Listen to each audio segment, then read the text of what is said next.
কথা ধারাবাহিকের আজকের পর্বে আপনারা দেখতে চলেছেন যে এভিকে একজন রিপোর্টার প্রশ্ন করলে যে আপনার স্ত্রীকে আপনি কতটা মিস করছেন।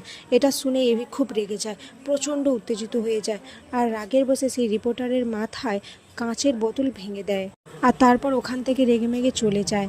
এদিকে ঠিক ওই সময় বুলিও মাইমমস ক্যাফেতে ঢুকে পড়ে আর এভির সাথে ধাক্কা লেগে বুড়ি ওখানে পড়ে যায়।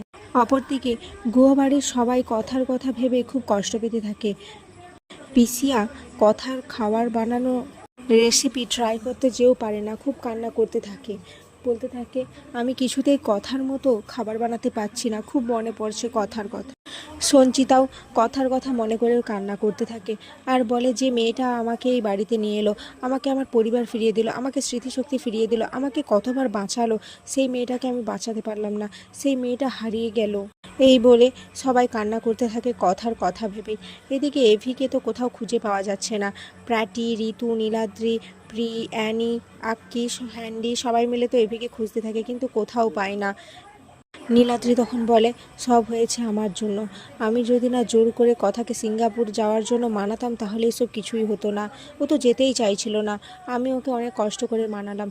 প্রি বলে ব্রোকে শান্ত করার জন্য একমাত্র গোবরদেবীই পারত, এখন আমরা কথাকে কোথায় পাবো, যদি কোনো শক্তি থাকতো তাহলে আমরা কথাকে সেই শক্তির দ্বারা ব্রোয়ের কাছে এনে দিতাম। এই বলে প্রি, বাড়ির সবাই, অ্যানি, ঋতু সবাই তো কান্না করতে থাকে।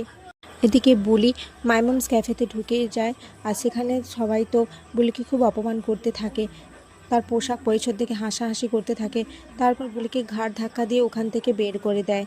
এদিকে আগামী পর্বে দেখা যায় এভি খুব কষ্টের একটা গান গাইছে আর বুলি তার খেলা দেখাচ্ছে। এখানে আজকের পর্ব শেষ হয়ে যায়।